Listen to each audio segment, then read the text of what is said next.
Assalamualaikum warahmatullahi wabarakatuh. Perkenalkan, saya Muhammad Ma'arif, nomor induk mahasiswa 20230100042. Jangan dicatat ya, takutnya malah disangka kode undian berhadiah. Video ini adalah tugas media pembelajaran sejarah kebudayaan Islam, dibimbing oleh Bapak Sayuti MPDI. Semoga beliau nonton dan langsung kasih nilai A.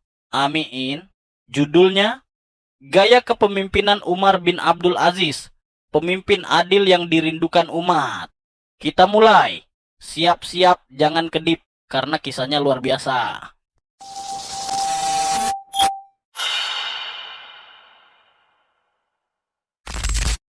Halo anak-anak kelas 8 yang hebat.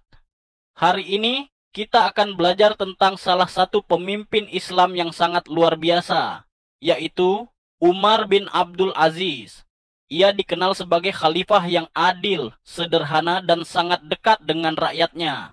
Yuk, kita mulai kisahnya. Sahabat Umar bin Abdul Aziz adalah seorang khalifah dari dinasti Bani Umayyah. Beliau memimpin cuma 2 tahun loh, tapi efeknya kayak 2 dekade. Dalam waktu sesingkat itu, beliau bikin umat Islam jadi makmur dan damai.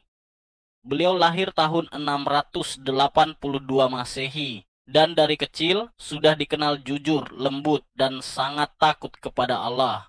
Kalau sekarang mungkin beliau udah viral, tapi yang bikin terkenal bukan followers, tapi akhlaknya. Sahabat Umar bin Abdul Aziz ini adalah cicit dari Umar bin Khattab, sahabat Nabi Muhammad sallallahu alaihi wasallam. Wah, berarti beliau bukan hanya punya keturunan hebat, tapi juga warisan nilai kepemimpinan dari para sahabat. Sejak kecil, beliau dididik dalam suasana ilmu dan agama, dan waktu jadi khalifah, bukannya makin tajir dan naik tahta kayak di drama. Beliau justru makin zuhud dan menolak kemewahan, padahal istana sudah nunggu loh. Ada kisah unik, begitu jadi khalifah, beliau malah mundur dari gaya hidup sultan. Baju mahal diganti baju biasa. Mobil istana, maksudnya tunggangan mewah, ditolak. Bahkan harta yang dirasa bukan haknya, dikembalikan semua ke Baitul Mal. Karena bagi beliau, jabatan itu bukan bonus, tapi amanah berat. Kalau malam tiba, orang biasa tidur. Tapi sahabat Umar bin Abdul Aziz malah keliling lihat keadaan rakyatnya. Beliau nggak mau cuma dengar laporan, tapi langsung cek sendiri. Bahkan pada masa beliau, zakat nggak ada yang mau nerima karena rakyat udah sejahtera semua. Wah, ini baru namanya pemimpin yang bikin rakyat nggak ngeluh, bahkan bingung mau bantu siapa. Dalam kepemimpinan beliau, keadilan adalah harga mati. Beliau turunkan para pejabat zalim tanpa ragu dan angkat hakim yang benar-benar amanah.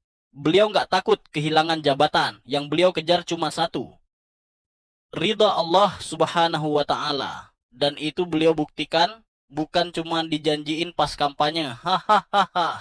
Setelah 2 tahun memimpin, beliau wafat dalam keadaan sederhana dan dicintai umat. Tapi warisan beliau bukan rumah mewah atau gedung tinggi, tapi kenangan kepemimpinan yang bersih dan penuh takwa. Beliau bukan cuma pintar, tapi juga benar. Seorang pemimpin yang tidak pernah cari panggung, tapi selalu hadir di hati rakyat. Nah, sekarang yuk kita mikir bareng. Kira-kira zaman sekarang ada nggak ya pemimpin yang kayak sahabat Umar bin Abdul Aziz? Yang sederhana, adil, nggak neko-neko, dan takut sama Allah. Jangan-jangan kita lebih sering lihat pemimpin yang sibuk mikirin elektabilitas, tapi lupa mikirin rakyat yang nangis di balik layar. Tapi jangan baper dulu. Perubahan besar dimulai dari perubahan kecil. Mulai dari rumah sendiri, dari sekolah sendiri, dan dari diri sendiri. Yuk, kita belajar jadi pemimpin yang adil dan amanah. Siapa tahu, kelak salah satu dari kalian akan jadi pemimpin negeri ini. Amin ya Rabb. Oke deh, teman-teman.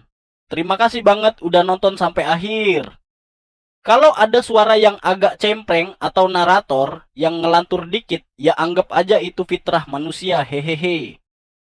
Saya mohon maaf kalau ada salah-salah kata, karena sesungguhnya Yang sempurna itu cuman Allah dan template CapCut versi premium. Maklum ya, naratornya nggak modal. Hahaha, jangan lupa ya, follow TikTok saya di @aarif1157.